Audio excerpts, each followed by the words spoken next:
Ebon Faladun is 7 months pregnant when she buries her cousin Monif, a young woman gone too fucking soon. The Lagos sky is mercilessly clear and the sun burns as if in mockery of her grief. In a world where rain would be more fitting, the brightness feels cruel. As the Gangan drums pulse from another funeral nearby, joyous, loud, and utterly wrong, Ebon goes through the motions. She sprinkles soil on the coffin, a symbolic act that feels hollow, and watches as Monif's brother Tulu walks away without looking back. The funeral is filled with contradictions, laughter mingling with sorrow, music clashing with mourning, and the oppressive presence of a father who wears grief like a costume. When the mourners drift away, Ebon feels only exhaustion and emptiness. She trudges toward her mother's beetle, heat and sweat pooling under her maternity gown, the baby kicking violently in protest. 10 days ago, she was searching for Mo, now she has buried her. The world has shifted violently, and she has not yet found the tears to make it real. The house without pictures. When Ebon and her mother return to the family home, they are greeted not by silence but by the low murmuring of women, distant relatives and matriarchs who have gathered to keep vigil with Monif's mother, Bunmi. Bunmi did not attend the burial. In Yoruba custom, it is taboo for a mother to witness her child's interment. Still, her presence lingers in the air, heavy as grief itself. As Ebon prepares to retreat upstairs, something stops her.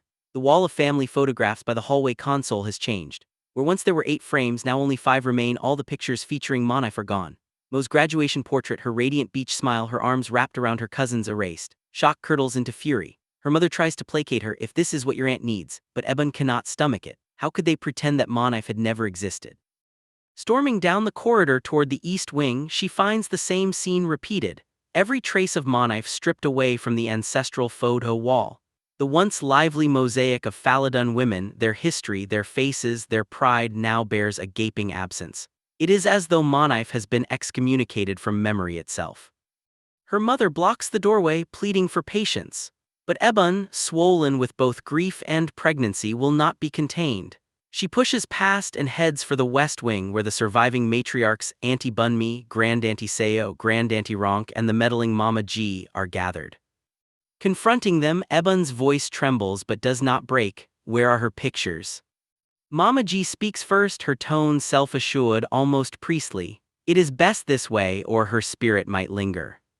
That does it. The superstition, the erasure, the cowardice, all of it ignites something fierce inside Ebon.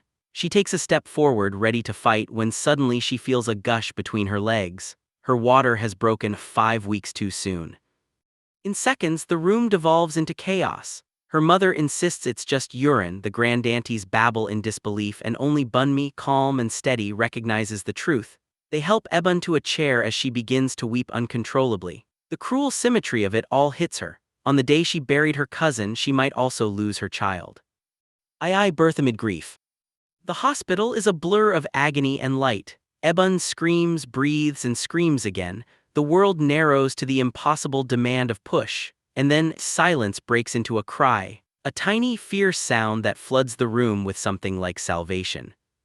They place the baby in her arms, naked and wailing. For a moment the pain vanishes. This fragile creature, the source of nausea, sleeplessness, and injections, is hers. Beautiful hair, a nurse murmurs, admiring the baby's thick, coiled curls.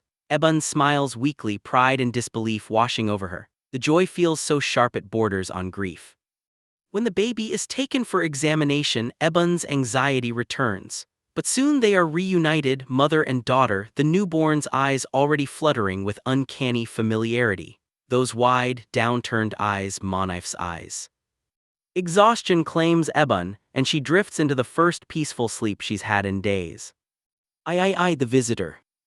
It is deep night when Ebon wakes to a strange sensation. She is not alone. The room is dark, divided by a thin curtain, and she hears the soft rustle of movement. A tall figure stands near the cot where her baby sleeps.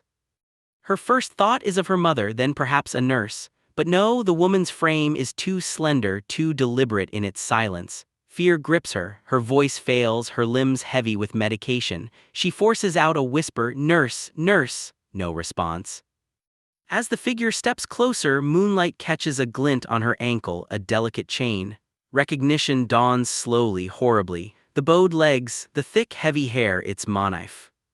Drenched, her t-shirt clinging to her body, Monif looks both alive and not. She bends over the cot, cradling the baby with tenderness. Ebon tries to stand but collapses, crawling toward them, sobbing, "Please, Mo." Mo doesn't speak. A bead of water slips from her hair and falls onto the baby's forehead. Ebon wakes with a jolt. The ward is empty. The baby sleeps peacefully. It was only a dream. She tells herself this again and again. But as she turns away from the crib, she feels something cold under her foot. The floor is wet. IV, the time before and the time after. There had always been two periods in Ebon's life, the time before Monif and the time after. Before, she had been a lonely, obedient child in a house that was more absence than home.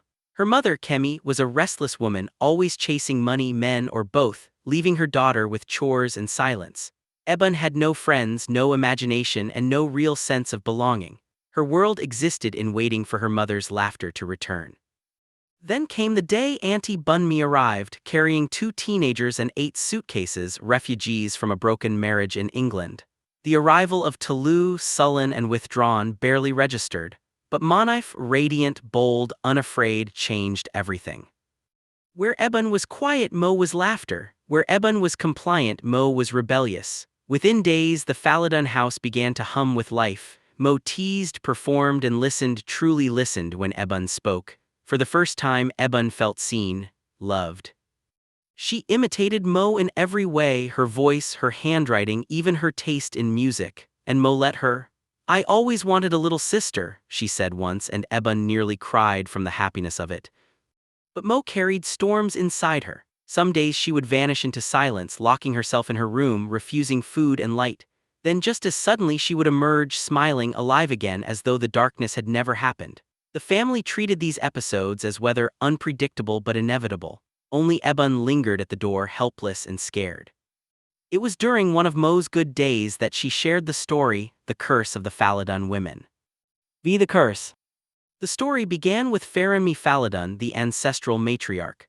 Faranmi was a beauty, luminous skin, laughter like water, and hands that could weave, braid, or build anything. Her father, proud and calculating, knew she would fetch a high bride price. She did, but her choice of husband sealed the family's fate. The man she fell for was a stranger from the city, come to bury his father. Faranmi pursued him, bold, intoxicating, irresistible, and seduced him. By morning he wasn't sure if she had been real or a spirit, but soon he was forced to make her real. When the village chief confronted him, accusing him of eating plantain and leaving without paying, he was compelled to provide a rich dowry and marry her. Faranmi became his secret second wife, hidden away in the village while he returned to his city life.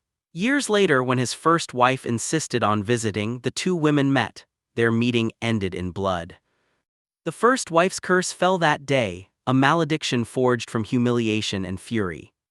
"No man will call your house home. Your daughters will pursue men, but the men will slip away like water. Your granddaughters will love in vain. Your great-granddaughters will labor for acknowledgement but will fall short of other women. Your daughters and their daughters' daughters will suffer for man's sake." Then, smearing her own blood into the earth, she sealed it. Faranmi laughed, dismissive, proud, but her husband never returned. The curse lives on. Generations later, the Faladun women live in the shadow of that curse. Their beauty and strength are undeniable, but love always ends in ruin. Men drift away, husbands die, fathers abandon, daughters grow up learning that heartbreak is inheritance. Monif knew this. She said it lightly, chewing gum like it was gossip. "You don't have to believe in curses," she told 12-year-old Ebon, "but what if the curse believes in you?" The word stuck. Now years later, as Ebon cradles her premature baby, alive, fragile and fierce, she cannot shake the feeling that the curse has found her too. She has lost her cousin, the woman who once breathed color into her gray world. She has given birth on the same day she buried her, and the boundaries between life and death, dream and visitation have grown thin. The family's ghosts live on, in the pictures removed from the walls, in the water at her feet, in the whispered fears of the women who raise daughters they cannot protect. The curse is no longer just a story, it's blood memory. Closing reflection. The Curse of the Faladun Women is a sweeping intergenerational tale of grief, inheritance, and the supernatural weight of womanhood in a world shaped by patriarchy and superstition. Through Ebon's eyes, we see the conflict between faith and reason, tradition and modernity, the living and the dead. At its heart is the bond between two women, Ebon and Monif, cousins, sisters in spirit, mirrors of each other's hopes and failures. Mo's death fractures Ebon's world, but her presence lingers, perhaps as a ghost, perhaps as memory, reminding her that the stories of their mothers, grandmothers, and foremothers live on in them. The curse, whether real or imagined, becomes a metaphor for generational trauma, the inherited pain of women who have loved in vain, labored without reward, and buried too many of their own. Yet in the birth of Ebon's daughter there is the faintest shimmer of defiance, a continuation, but also the possibility of renewal. Even if the curse believes in them, perhaps one day, one Faladun woman will no longer believe back.